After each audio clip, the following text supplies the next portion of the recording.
On this week's episode of the Nerf Report, Nintendo has already declared war on piracy, shutting off a bunch of Nintendo Switch 2s over the weekend. We have new details surrounding Borderlands 4, including pricing, launch date, pre-orders, and so much more. The quality of Pokemon games are again being brought into the spotlight. We have to talk about this week's Game of the Week, FBC Firebreak, all of this and a whole bunch of nonsense on this week's episode of the Nerf Report. Are you listening? Strangers from distant lands and friends of old, you've been summoned to another episode of the Nerf Report. Thank y'all for hanging out with me this week. I'm a little bit under the weather, so apologies for the raspaliness.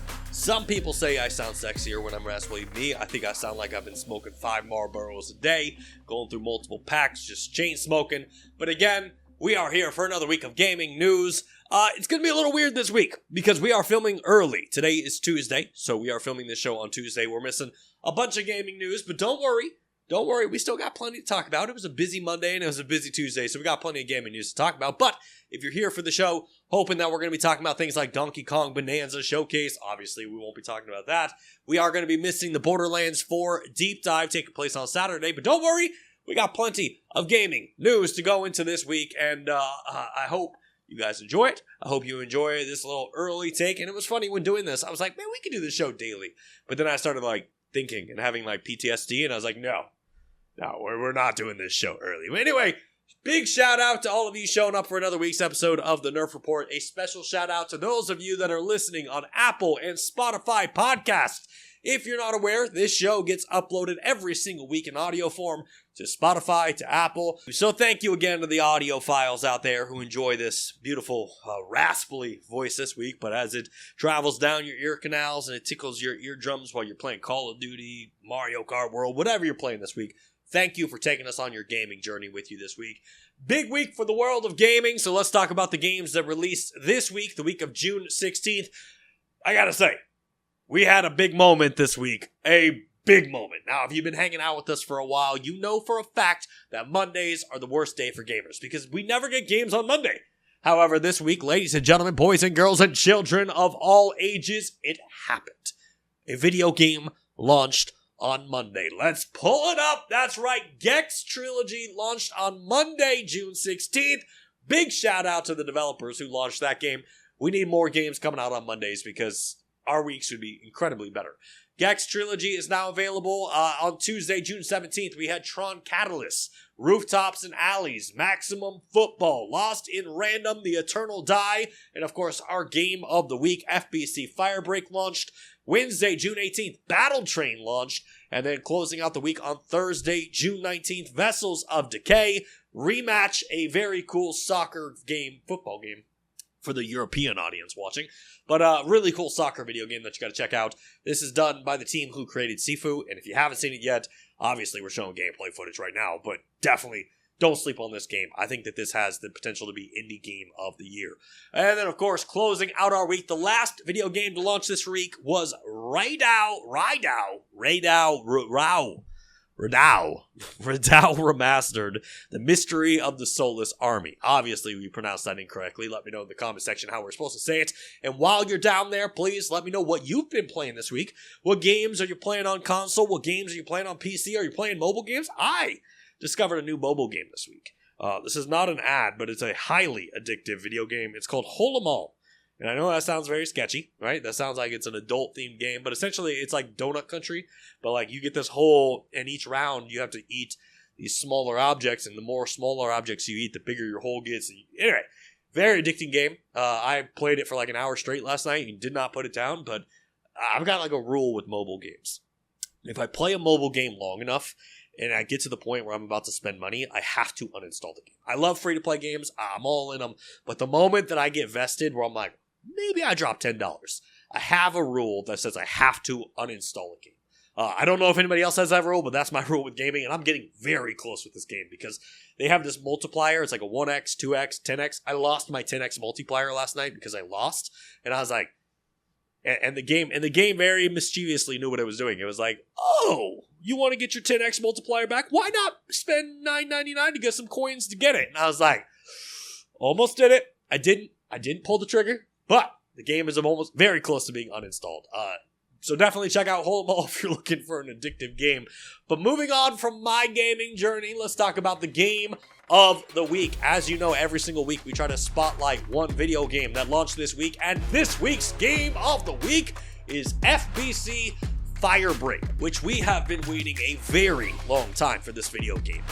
We finally have the opportunity to return to the universe of Control, but this time with a twist. We return in the form of a first-person shooter, and I gotta say, I haven't played this game yet. I was very optimistic going in, but this is getting very mixed reviews. Let's pull up the Metacritic. Right now, FBC Firebreak is sitting at a 67 on Metacritic. Not great, not bad. It's okay. That's like a mid-tier review. I did have somebody in the comment section last time I said 60 was not a good review. They're like, hold up. Check yourself. 60 is a good review. It's not a bad review, okay? It's a decent review for the game.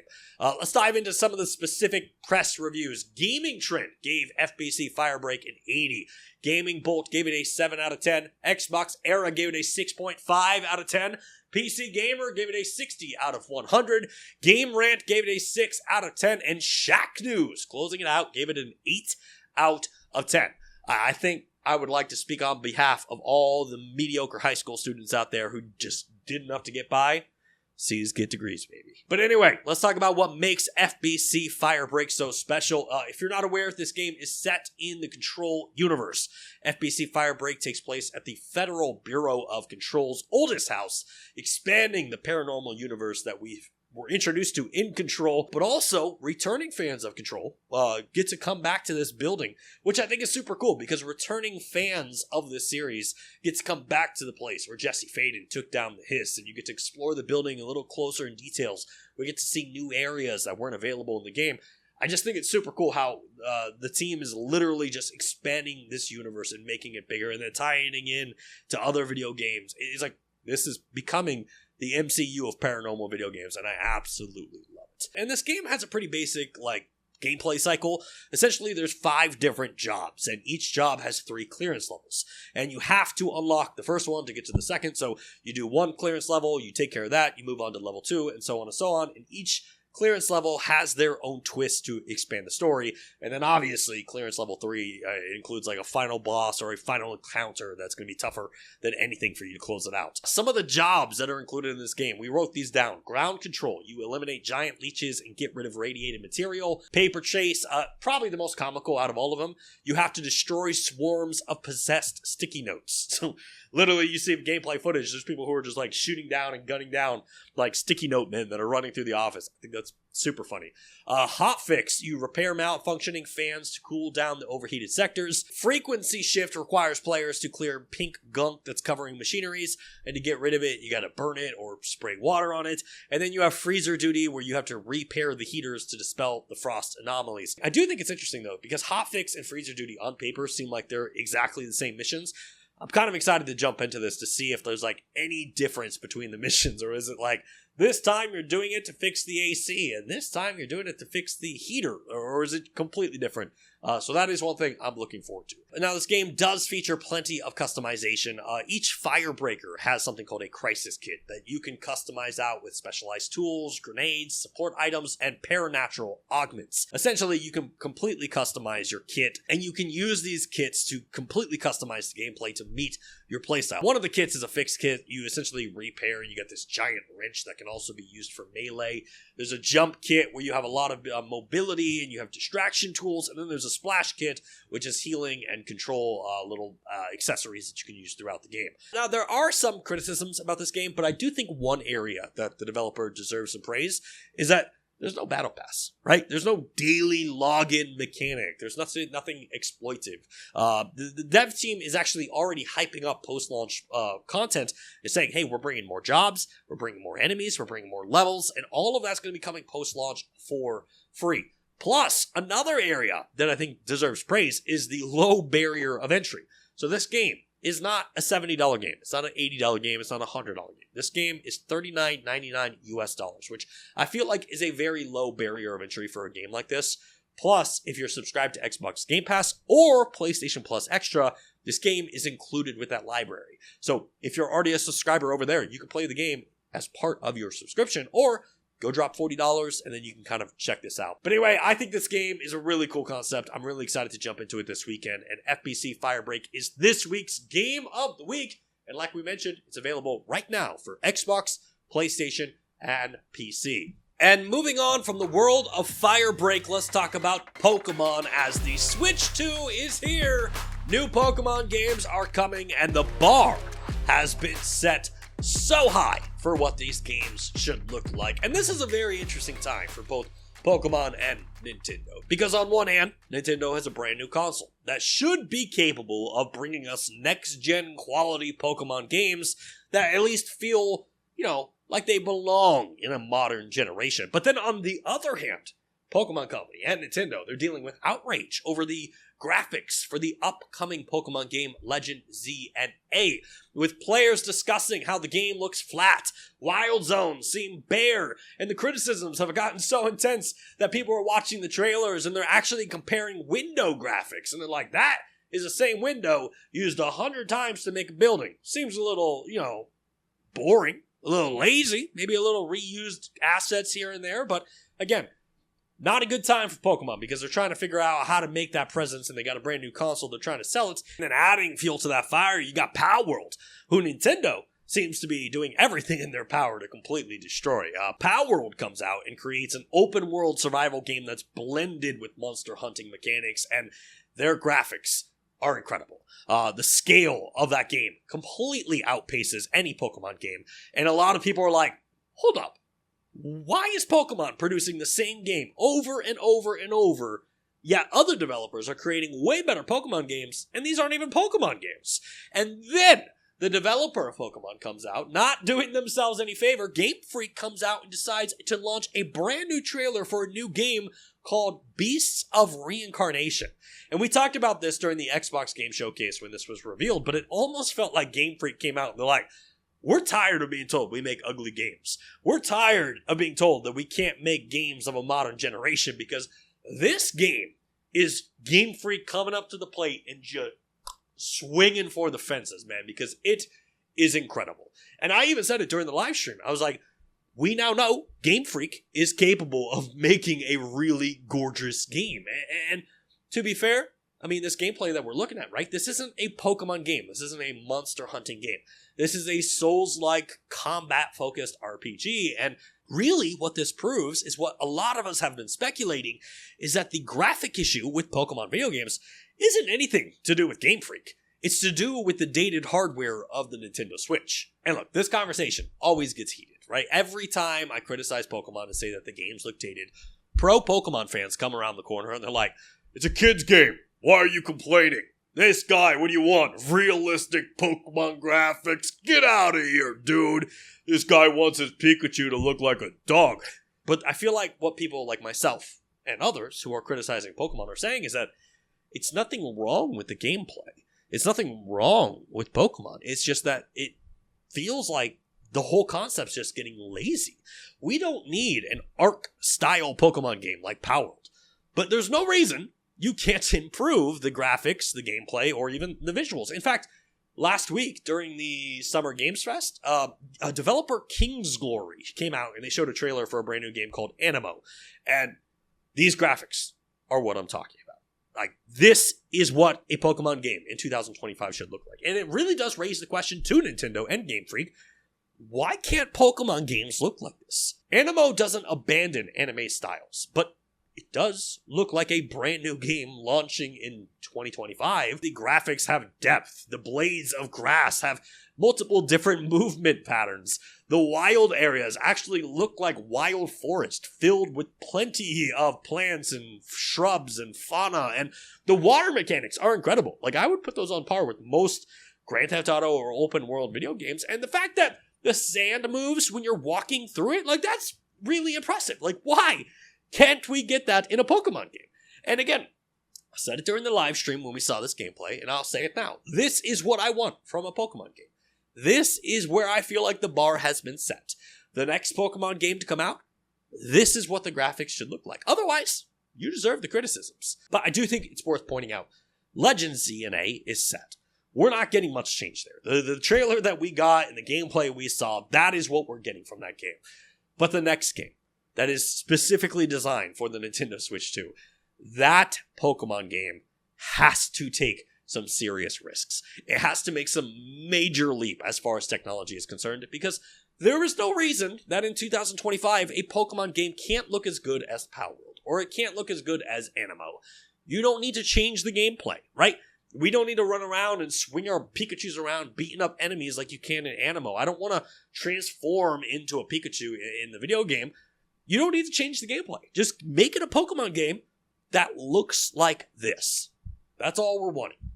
But of course, I'm very interested to hear your thoughts here. So sound off in the comment section down below. Letting me know, do you think Pokemon games look good enough, or do you think that they really should take some risks for the next title coming out to kind of match current day graphics? I'm interested to hear if I'm alone here, or if other people do agree that, Nintendo needs to step it up. But moving on from one Nintendo story, we got to dive into another, as Nintendo Switch 2 users are warning of consoles being bricked for using MIG switches.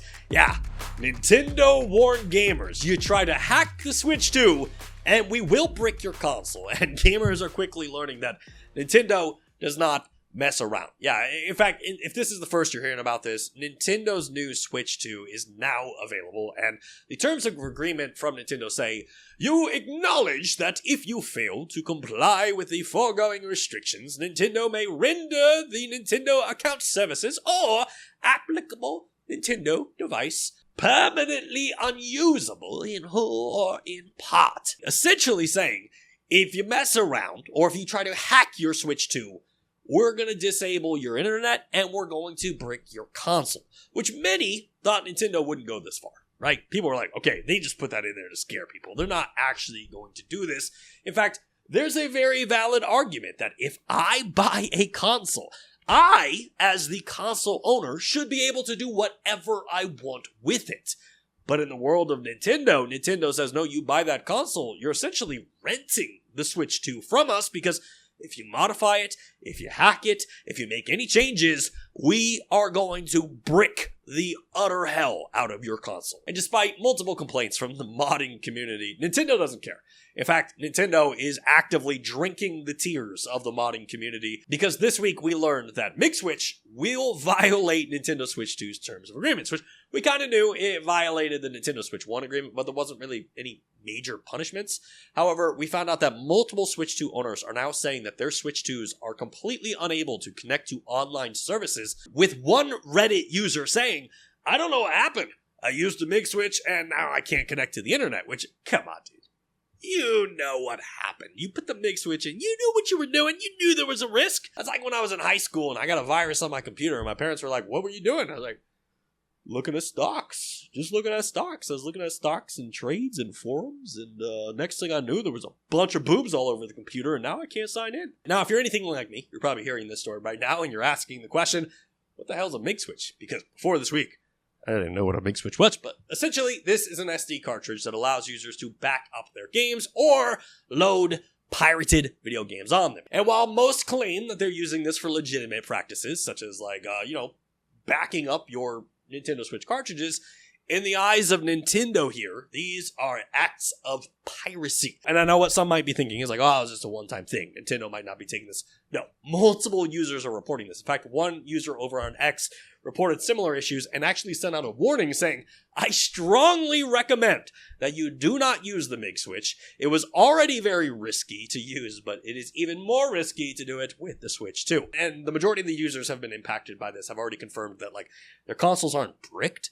Right? They can still play games on the local cartridges, but they're unable to get updates, and they're unable to access multiplayer on anything else. So essentially, Nintendo's like, yeah, no. We are not messing around with this, which I do think the first hacker, or the first modder, if we want to use that term, that figures out a way to reset this and figure out a way to reverse Nintendo's flag policy where your console is pretty much completely disabled, will be a big win, and they will make a ton of money. And look, I'm very split on this issue, because on one hand, I understand Nintendo is trying to prevent piracy and end their war against emulation. But for Nintendo to take the stance that, we're going to nuke your console if you use it in a way that we don't deem correct is very sus.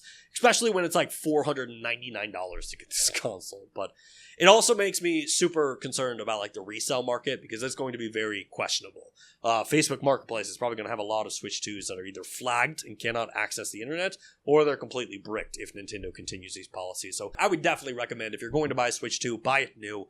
Don't take a discount this generation, because it doesn't sound like it's going to play out. If the deal sounds too good to be true, it's too good to be true. And the legality here is going to be interesting, because I know we've seen lawsuits against console manufacturers voiding warranties if you like open it up to clean your console. And I wonder if Nintendo is potentially opening themselves up for legal issues here with this new Switch 2 policy, because I could totally see a case where you're like, dude, I paid $500 for this thing. You bricked it because I tried to do something special with it. Like, no, that shouldn't lie. And who knows? That might be the next big legal case on the gaming side that we get to see over the next few years. But sound off in the comments section. Do you think that we should be able to customize our Nintendo Switches, or do you think Nintendo's completely warranted with these actions? I'm very interested to hear your thoughts. And moving on from the world of Nintendo, let's talk about Borderlands, because Borderlands 4 pre-orders are now live, with 2K and Gearbox dropping a bunch of new details about the game, including price, a post-launch roadmap, and launch day details, which, if you weren't aware, Borderlands 4 will be launching on September 12th, 2025. I, for one, am very excited. I love the Borderlands series. Not a big fan of the movie. I do think it got way more criticism than it deserved. I watched it on a plane recently, and I was like, you know what? It's not half bad. Like, for a video game movie, it's not bad. Is it the greatest game movie of all time? No, absolutely not.